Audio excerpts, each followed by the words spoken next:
I'm Tracy Baxter with today's Record Newswatch. The turnout at the polls is not expected to be a large one today, as residents of the area's villages are being asked to cast ballots for positions of mayor and trustee throughout the Catskills and Hudson Valley.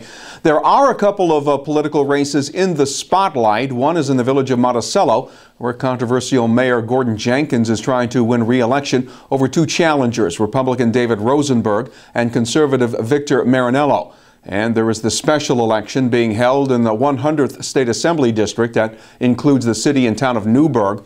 The seat is now vacant in the wake of the death of Assemblyman Thomas Kerwin. Former 100th District Assemblyman Frank Skartatos and Republican John Foreman are the contenders. Record Online will post the results from all the area races once the polls close at 9 p.m. A Port Jervis man was critically injured after getting hit by a Metro North Port Jervis line commuter train early this morning. Port Jervis police say 20-year-old Edward Holmberg was attempting to cross the tracks near the Erie Depot when he was struck by a train that had left the Port Jervis station shortly after 4:30 a.m. MTA police say the morning fog hindered visibility, with the engineer not able to stop in time. Holmberg was found under the second train car. He was first rushed to Bon Secours Hospital, then transferred to Westchester County Medical Center. The accident caused delays of up to an hour for early morning Port Jervis rail line commuters. Orange County Executive Ed Diana was expected to be released from Orange Regional Medical Center today. That's where he's been since last Wednesday, when he was admitted after feeling faint. Series of tests were run for his undisclosed illness. He was awaiting results from the latest round of tests prior to his release from the hospital. Officials in the county exec's office say Diana has been handling a limited amount of government-related matters during his hospital stay, and that he's anxious to get back to work. Orange County Sheriff Carl Du Bois says it'll give law enforcement agencies more help with solving crimes, clearing those wrongfully convicted, and eliminating suspects from further investigation. Du Bois was among those who watched Governor Andrew Cuomo sign the DNA expansion bill into law on Monday. DNA samples will now be required from anyone convicted of a felony or misdemeanor offense, making New York the first of all crimes DNA state in the nation. Since the databank was created in 1996, it has helped solve more than 2,700 crimes in the state. It is 1 down and 4 to go. 25-year-old Stephone Herring of Montgomery, one of 5 men who had eluded capture following a major drug sweep in Middletown last month, has surrendered to authorities. Police say Herring has ties to the Bloods street gang that was running the drug operation in the Middletown and Wallkill areas. A total of 33 suspects were targeted by members of the Hudson Valley Safe Streets Task Force during that early morning raid. The 4 still at large are 18-year-olds Claudius Wilson and Tayshawn Fields, 27-year-old Kevin Williams, and 31-year-old Wilfredo Gonzalez. And big changes are in the works on the SUNY Orange Middletown campus, where the first phase of an overall $60 million expansion upgrade program is already underway.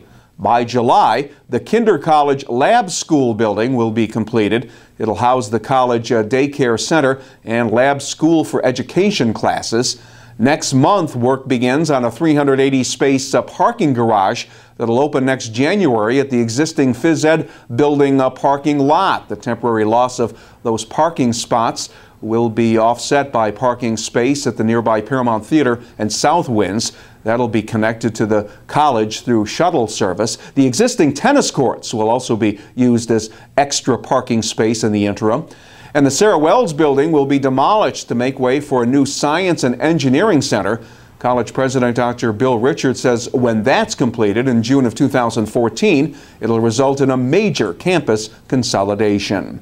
As the college grew, the Middletown campus, science is strewn over 4.5 buildings, and it's just a scheduling nightmare and things. So for the first time, all of science and engineering will be in one building. I think it's probably going to be the finest center for science and engineering in the Hudson Valley. And you're right, it is a remarkable recruitment tool for both students and faculty. to be able to work and learn in that kind of environment is what everybody wants. And Dr. Richards says with temporary parking disruptions and major construction on the horizon, college officials will work to keep neighbors in the loop. We'd like to keep them informed about what the next couple of years is going to be like here with the construction schedule.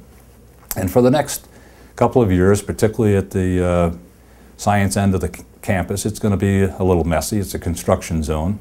There'll be, from time to time, there'll be noise and things. But when it's all done, it's more than worth going through the pain of construction and things. It'll be fun. We'll have a party.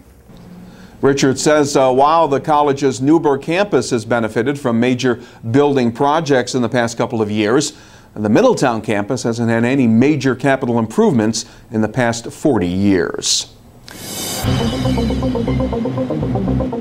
Well, spring has officially arrived with the same kind of weather we've enjoyed for the past several days. Wednesday will be mostly sunny and unseasonably mild with temperatures in the mid-70s.